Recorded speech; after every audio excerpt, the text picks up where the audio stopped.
A single voice silenced a room of power brokers. "I'm Sarah Bennett, and I won't let lies win." Anna Wilson, once a homeless stranger, exposed a tycoon's plot to destroy a media empire. Her words shook Manhattan, but her journey began under a grim Bowery overpass, where Michael Evans, a desperate CEO, proposed a marriage of convenience. What started as a contract became a fight for justice, love, and a chance to right the world's wrongs. Michael Evans sat rigid in the creaky leather chair, his tailored charcoal suit a stark contrast to the faded elegance of the law office in Lower Manhattan. Dust motes danced in the dim light filtering through a single window, but Michael's focus was unwavering, fixed on the crumpled document in Thomas Reed's hands. The old lawyer's voice, rough with age, carried the weight of a bombshell. To inherit the entirety of Charles Evans's estate, including the controlling stake in Evans Media Group and a trust fund of $600 million, you, Michael Charles Evans, must marry within 30 days of this will's reading. Failure to comply will result in the estate being donated to the Wildlife Preservation Society. Michael's lips twitched, a bitter smile hiding the turmoil within. At 38, he was the interim CEO of Evans Media Group, a media empire teetering on the brink of collapse due to his late father's reckless decisions. Charles Evans, the domineering tycoon who built the company from scratch, had left a legacy of brilliance and chaos. This absurd condition felt like his final jab from beyond, a cruel twist to mock Michael's lifelong struggle to prove himself. Marry? In 30 days? Or lose everything to endangered animals? The idea was absurd, yet the stakes were deadly serious. Creditors hounded the company, competitors like David Walsh, a cunning board member with a predator's grin, circled, and thousands of employees depended on Michael to keep the empire afloat. Thomas Reed adjusted his horn-rimmed glasses, his weary eyes softening with sympathy. "Michael, this is no joke. Your father was eccentric, but this is binding. You have 30 days, starting today." Michael clenched his jaw, his piercing blue eyes glinting with suppressed fury. He'd endured Charles's manipulations his whole life. Boardroom power plays, impossible expectations, but this was beyond reason. His mother, Margaret, long gone, had poured her heart into the company's early days, her kindness a quiet counterpoint to Charles's ruthlessness. Michael had silently vowed to protect her legacy, but now it hung by a thread, tied to a wedding he didn't want. The weight of it all pressed on him as he left the office, stepping onto the bustling streets of Lower Manhattan. His sleek Mercedes idled nearby, a symbol of the wealth that felt more like a cage. As he drove through the city, Michael's mind churned. He couldn't afford courtship or risk a fake marriage that could be exposed. David Walsh, with his polished charm and ruthless ambition, would pounce on any weakness. The board was already questioning Michael's leadership. A scandal could finish him. His thoughts were interrupted by a jarring sight. Near a subway entrance, police officers herded a group of homeless people away from a gleaming storefront. A small crowd of well-dressed passers-by watched, some with pity, others with disdain. Michael slowed his car, his gaze lingering on a man clutching a tattered blanket, his eyes hollow with defeat. The scene stirred something in Michael, a flicker of unease about the city's stark divides. He'd grown up in penthouses, insulated from this reality, yet it gnawed at him. The world he navigated, full of power and privilege, seemed to crush those who couldn't keep up. Shaking off the thought, Michael turned onto a quieter street in the Bowery, a gritty corner of New York, far from his usual haunts. The city's pulse felt raw here, unpolished. As he stopped at a traffic light, his eyes caught a lone figure under a concrete overpass, huddled against the cold. A woman, her dark hair tangled, sat with her knees drawn up, reading a worn paperback under the faint glow of a street lamp. A tattered plastic sheet shielded her from the drizzle, but what struck Michael was her focus. Her delicate fingers turning pages with care, as if the book were her lifeline. Something about her quiet defiance, her refusal to be swallowed by despair, sparked an unfamiliar curiosity in him. He pulled over, his heart pounding with a reckless idea. This woman, a stranger in the shadows, could be the answer to his impossible dilemma. It wasn't rational, but desperation rarely was. Michael stepped out of the car, his polished shoes clicking on the wet pavement. The woman looked up, her deep brown eyes sharp and wary, cutting through the gloom. In that moment, Michael knew he was about to make an offer that could change everything, for better or for worse. Michael Evans stood under the Bowery overpass, the damp air clinging to his suit as he faced the woman with the book. Her deep brown eyes, sharp with suspicion, held a quiet strength that unsettled him. She clutched the tattered paperback to her chest, as if it were a shield against the world. Michael, usually so composed, felt a strange knot in his throat. Desperation had driven him here, but something about her, her defiance in the face of hardship, made him pause. "Who are you?" he asked, his voice low, almost lost in the hum of distant traffic. The woman's gaze didn't waver. "What do you want?" she countered, her tone guarded but steady. Michael exhaled, cutting to the chase. "I'm Michael Evans. I need a wife. Fast. I'll pay you $150,000 for a 1-year marriage contract. After that, we divorce, you walk away with the money, a fresh start, I get what I need." He didn't mention the will, only that it was for personal reasons.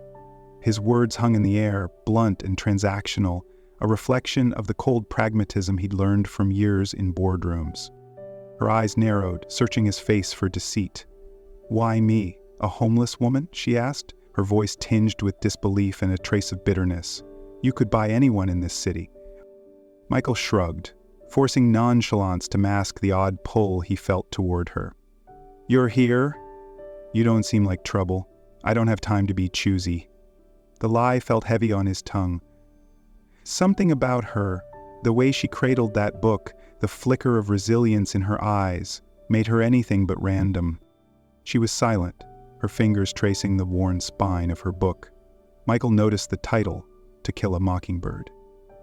A faint memory stirred. His mother reading it to him as a child, her voice soft as she spoke of justice and kindness. He pushed the thought away, but it left a crack in his armor. "My name's Anna Wilson," she said finally, her voice soft but firm. "I'll do it, but on 2 conditions. First, I keep this book and my few things. Second, there's a shelter nearby, Grace Haven. They helped me when I had nothing. They need funding for medical supplies. You cover that." Michael blinked, caught off guard. In her dire straits, she asked for nothing for herself, but thought of others. "Done," he said, nodding. "Consider it part of the deal." And the next morning they stood in the sterile fluorescence of New York City Hall. Anna wore a simple gray dress Michael had bought, her dark hair pulled back, revealing a face both weary and striking. Thomas Reed, the lawyer, stood as their sole witness, his kind eyes flickering with concern. The ceremony was a formality, quick, devoid of warmth. No rings, just signatures on paper. Anna's hand trembled slightly as she signed, but her gaze remained steady. Michael felt a pang, a mix of guilt and something he couldn't name. This wasn't a marriage. It was a transaction to save his empire. As they left, Michael glanced at Anna, now legally Mrs. Evans. "You'll stay at my place," he said, his tone clipped. "It's a business arrangement. Stick to the rules and we'll both get through this." Anna nodded, clutching her book. "I understand, Mr. Evans." Her voice was quiet, but there was a depth to it, a hint of a story untold. As they stepped into the city's chaos, Michael couldn't shake the feeling that he'd just made a deal with someone far more complex than he'd bargained for. Anna, meanwhile, glanced back at the Bowery in the distance, her eyes lingering on the overpass. It wasn't just a place she'd survived. It was a reminder of a world that had discarded her, a world Michael was about to pull her back into. Michael Evans's penthouse in the Upper East Side was a study in cold opulence. Floor-to-ceiling windows framing New York's glittering skyline, sleek furniture in muted grays, and an air of sterility that mirrored his guarded heart. Anna Wilson stepped into this world, her simple gray dress and worn backpack clashing with the polished surroundings. Michael showed her to a spacious guest room, its pristine bed and empty shelves a far cry from the Bowery's damp concrete. "Stay here," he said, his voice clipped. "Don't wander. Don't talk to anyone without my permission. This is a business deal, nothing more." Anna nodded, clutching her copy of To Kill a Mockingbird, her brown eyes unreadable but piercing. In the days that followed, Michael kept his distance, burying himself in work to save Evans Media Group from collapse. Yet he couldn't ignore Anna's presence. She spent hours in his small library, devouring books on journalism, history, and philosophy. Her focus was intense, almost reverent, as if each page offered salvation. One evening, Michael found her curled up in an armchair, scribbling notes in the margins of a biography about Nellie Bly. Her dark hair, now washed and soft, framed a face that was both fragile and resolute. He caught himself staring, unsettled by the quiet beauty she'd hidden under the grime of the streets. "Why do you read so much?" he asked, breaking the silence. His tone was sharper than intended, a defense against the curiosity stirring inside him. Anna looked up, her gaze steady. "Books kept me alive out there. They reminded me who I was when the world tried to forget." Her words carried a weight that made Michael's chest tighten. He wanted to ask more, but the walls he'd built around himself held firm. Their fragile arrangement was tested at a gala hosted by Evans Media Group's board. Michael needed to present Anna as his wife to silence doubts about his leadership. Dressed in a simple navy gown, Anna moved through the room with an unexpected grace. She listened more than she spoke, but when she did, her comments on media ethics and social justice were sharp, insightful, drawing surprised glances from the elite crowd. David Walsh, the board's most dangerous member, watched her with narrowed eyes, his polished smile masking suspicion. "Your wife is intriguing, Michael," he said, his voice dripping with calculation. "Where did you find her?" Michael deflected, but unease gnawed at him. Walsh's interest in Anna felt like a threat, a reminder of the precarious game he was playing. Back at the penthouse, Anna's quiet question caught him off guard. "Why don't you trust anyone, Mr. Evans?" she asked, standing by the library's window, the city's lights casting shadows on her face. He stiffened. "Trust gets you burned in my world. You wouldn't understand."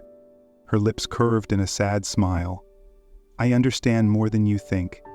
I've seen what happens when power crushes the truth." Her words hinted at a past she hadn't shared, a wound still raw. Michael wanted to press, but something stopped him, a flicker of guilt for dragging her into his mess. The next day, Anna joined him for coffee in the penthouse's sterile kitchen, a rare moment of shared space. She spoke softly about a memory, teaching a young boy at the Grace Haven shelter to read, his eyes lighting up when he sounded out his first word. "He reminded me of my mom," she said, her voice breaking. She was a teacher, believed everyone deserved a chance to learn, no matter where they came from. Michael froze, his own mother's face flashing in his mind. Margaret, who'd fought for equal education until illness stole her. For the first time, he saw Anna not as a means to an end, but as someone who'd known loss as deeply as he had. Outside their bubble, the city's divides were stark. Anna pointed out a news article about a shelter closure forcing dozens onto the streets. "This is what happens when people with power don't care," she said, her voice fierce. "They erase the vulnerable to make room for more skyscrapers." Her words stung, exposing Michael's own complicity in a world that prioritized profit over people. As he watched her, her passion and pain laid bare, Michael felt a crack in his carefully constructed defenses. Anna Wilson wasn't just a stranger he'd hired.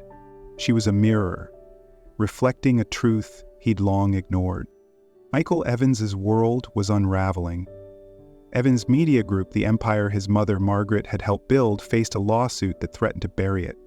The New York Herald, the group's flagship paper, was accused of publishing defamatory articles about a powerful real estate conglomerate, Pinnacle Properties, owned by none other than David Walsh.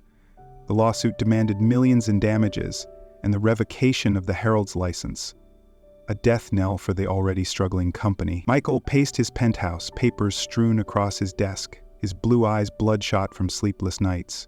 The board was restless, creditors were closing in, and Walsh's smug face at the gala haunted him, a reminder of the vultures waiting to feast on his failure. Anna Wilson, confined to her role as the silent Mrs. Evans, couldn't help but overhear Michael's tense phone calls. One evening she found a file on his desk, its pages detailing the lawsuit's accusations. Her journalist's instincts, dormant but never dead, sparked to life. The evidence against the Herald, mail sources, timelines, seemed too neat, almost orchestrated. She'd seen this before, in a life she'd tried to bury. Hesitant but compelled, she knocked on Michael's study door. "Mr. Evans," she began, her voice steady despite his scowl. "I've looked at the Herald lawsuit files. Something's off. The evidence doesn't add up." Michael's eyes narrowed, his exhaustion sharpening into skepticism. "What do you know about this, Anna? This is high-stakes media, not a book club." His words stung, but Anna stood her ground, her brown eyes blazing with a quiet fire. "I was a journalist," she said, the admission slipping out like a confession. "I've seen fabricated stories before. Let me look at the full case. I might find something you've missed." Her voice held a mix of defiance and hope, a plea to be seen as more than a hired wife. Michael stared, torn between disbelief and desperation. A homeless woman offering to save his empire? It was absurd.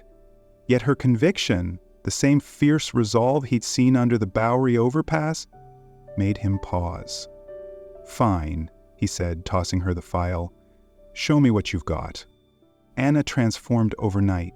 Her guest room became a war room, papers pinned to the walls, her copy of To Kill a Mockingbird resting beside stacks of legal documents. She pored over the Herald's articles, cross-referencing sources with a precision that stunned Michael. She enlisted Thomas Reed, the lawyer, whose initial doubts gave way to admiration as Anna uncovered inconsistencies. A witness who'd vanished, timestamps that didn't align, and a suspicious payment trail leading to a shell company. She also reached out to Emily Parker, a young Herald reporter frustrated by the paper's decline. Emily, idealistic but disillusioned, saw Anna as a spark of hope. Together they dug deeper, uncovering signs that Walsh had orchestrated the lawsuit to discredit the Herald and seize control of Evans' media group. Anna's past as a journalist gave her an edge. She knew how power corrupted truth. "This isn't just about your company," she told Michael one night, her voice fierce. "It's about a system that lets men like Walsh silence voices, ruin lives, and call it business.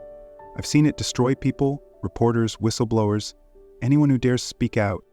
Her words hit Michael hard. He'd spent years ignoring the underbelly of his industry, profiting while others suffered. Anna's passion forced him to confront his own role in that machine. He thought of his mother, Margaret, who dreamed of a media that uplifted the voiceless. Guilt gnawed at him, but so did a growing respect for Anna. The investigation wasn't without cost. Anonymous emails warned Anna to back off. A late-night call to Michael's phone hissed threats about his wife. One evening, as Anna left the Herald's office, a man followed her through the dark streets of Lower Manhattan. Michael, sensing danger, had tailed her from a distance. When the man grabbed her arm, Michael intervened, shoving him back with a fury he didn't know he had. "Stay away from her," he growled, his heart pounding as he pulled Anna to safety. In the quiet of his car, Anna's hand shook, but her eyes were steady. "Thank you," she whispered, her voice raw. Michael looked at her, his walls crumbling. "I can't lose you," he said, the words slipping out before he could stop them. For the first time, he saw her not as a contract, but as a partner, someone who'd risked everything to fight alongside him. Anna's gaze softened, but pain lingered.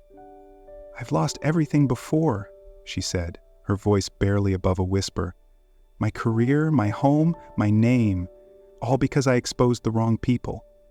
She didn't elaborate, but her words carried the weight of a life shattered by injustice. Michael wanted to reach for her, to promise protection, but he held back, haunted by the realization that he'd pulled her into his own storm. As they drove back to the penthouse, the city's lights blurring past, Michael knew one thing. Anna Wilson was no ordinary woman, and the truth she was chasing might save them both, or destroy them. The air in Michael Evans's penthouse was thick with tension, the silence broken only by the rustle of papers as Anna Wilson sifted through the New York Herald case files. Her room, once a sterile guest suite, now pulsed with purpose. Notes pinned to the walls, a laptop glowing with data trails. Michael watched her from the doorway, his heart a tangle of admiration and unease.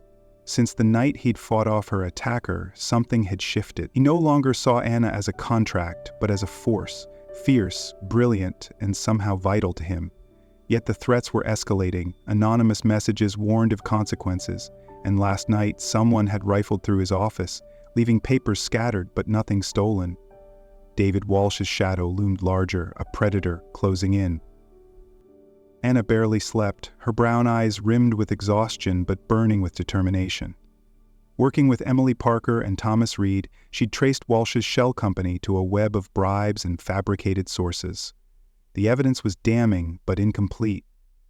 "We need one more witness," Anna said, her voice steady despite the strain. "Someone who can tie Walsh directly to the Herald's setup." Michael nodded, his trust in her growing, but fear gnawed at him. He'd drag her into this fight, and now her life was at risk. Late one night, as they pored over documents in the library, Anna's hand brushed Michael's. The touch was fleeting, but it sent a jolt through him. He caught her gaze, and for a moment the world fell away. Only her eyes, deep and unguarded, remained. "Why do you care so much?" he asked, his voice softer than he intended. "This isn't your fight." Anna's lips parted, then closed. She set down her pen, her fingers trembling. "It's always been my fight," she said quietly. "I lost everything because I dared to tell the truth. I won't let it happen again. Not to you, not to the Herald." Her words broke something in Michael. He reached for her hand, his thumb grazing her knuckles, a silent promise to protect her. The next evening, Anna insisted on meeting a potential witness in a deserted alley near the Bowery. Michael protested, but her resolve was unyielding. "I've faced worse," she said, her voice firm but haunted. Reluctantly, he followed at a distance, his pulse racing. As Anna spoke to a nervous man in a hooded jacket, two figures emerged from the shadows. Michael sprinted forward, shouting her name. The men lunged, one grabbing Anna's arm, the other swinging a fist. Michael tackled the attacker, pain exploding in his shoulder as he fought them off. Anna broke free, clutching her bag, but in the chaos, a small wallet fell from her pocket. Michael scooped it up as the men fled. Inside was an old press card, its faded photo showing Anna's face, but the name read Sarah Bennett. Michael froze, recognition hitting like a wave. "Sarah Bennett," he whispered, stunned. "You're the journalist who exposed Pinnacle Properties 5 years ago, the whistleblower who brought down their corruption scheme." Anna's face crumpled, tears welling in her eyes. In the dim alley, she told him everything. As Sarah Bennett, she'd uncovered Walsh's illegal land deals, exposing how he displaced entire communities for profit. The fallout was brutal. Walsh used his influence to discredit her, spreading lies that cost her job, her home, her reputation.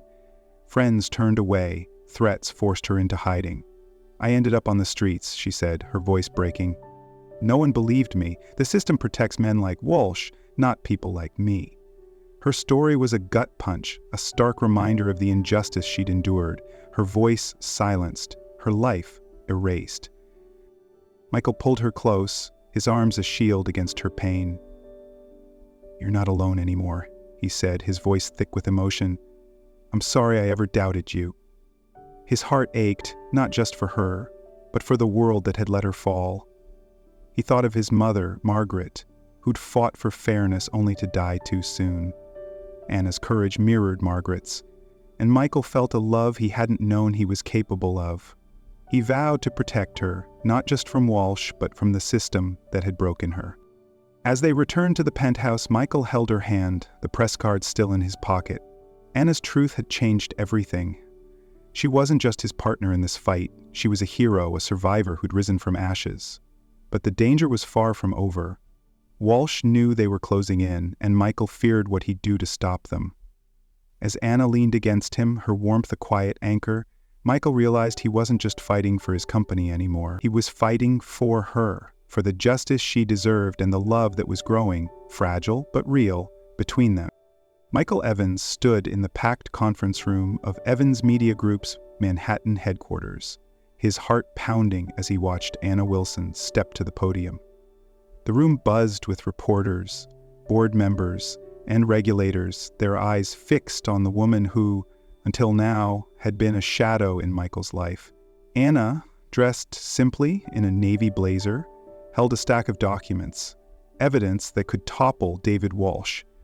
Her brown eyes, once weary under the Bowery overpass, now burned with purpose.